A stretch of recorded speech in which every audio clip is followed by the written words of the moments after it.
किसी भी बड़े लक्ष्य को हासिल करने के लिए कोई भी मूल्य चुकाना पड़े तो चुकाइए, क्योंकि आने वाली पीढ़ियां उसी से प्रेरणा लेती हैं, उसी का अनुसरण करती है। ऐसा ही एक गौरवशाली दिन है आज, हिंदू साम्राज्य दिवस।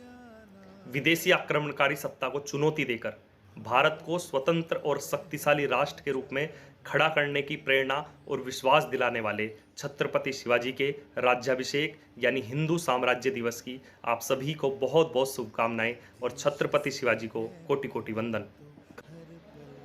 माता जीजाबाई की प्रेरणा से शिवाजी बचपन से ही निर्भीक, साहसी और आदर्शवादी थे।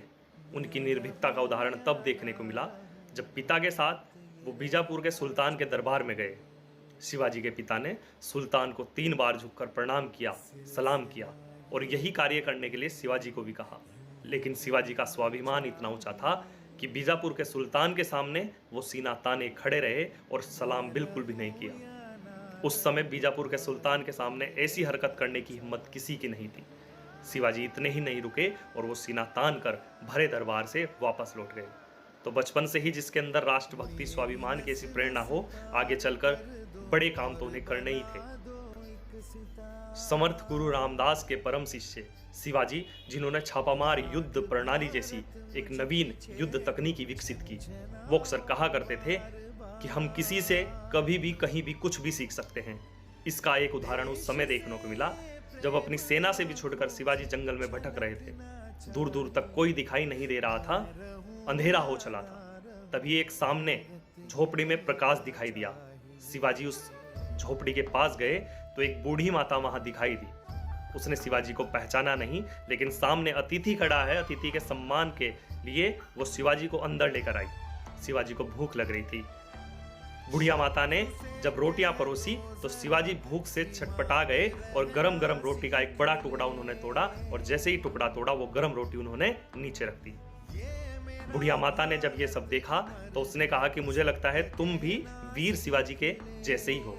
शिवाजी को आश्चर्य हुआ कि ये मेरी तुलना इस घटना से शिवाजी से कैसे कर रही है। जब उन्होंने कारण पूछा तो उस बुढ़िया माता ने कहा कि शिवा भी आसपास के छोटे छोटे राज्यों पर हमला ना करके बड़े राज्य पर हमला करने का विचार कर रहा है और जिससे वो लगातार असफल हो रहा है। अगर वो छोटे छोटे राज्यों पर हमला करके आगे बढ़ेगा तो उसे सफलता निश्चित ही मिलेगी। शिवाजी महाराज ने बुढ़िया माता की बात गांठ बांध ली और आगे चलकर इसी युद्ध नीति से सफलता हासिल की। तो कहने का अभिप्राय यह है कि छत्रपति शिवा वीर होने के साथ साथ सरल भी थे, सहज भी थे। 347 वर्ष पश्चात भी महान नायक संत राजा शिवाजी की कल्पना के स्वराज का संदेश आज भी उतना ही प्रासंगिक है। हम सब उनके कर्तव्यों पर जीवन से प्रेरणा लेते हुए उनके आदर्शों पर चलें तो हिंदू साम्राज्य दिवस का ये जो स्मरण है ये सार्थक रहेगा। पुनः छत्रपति शिवाजी महाराज को कोटि कोटि वंदन, बहुत बहुत धन्यवाद। जय शिवाजी, जय शिवाजी।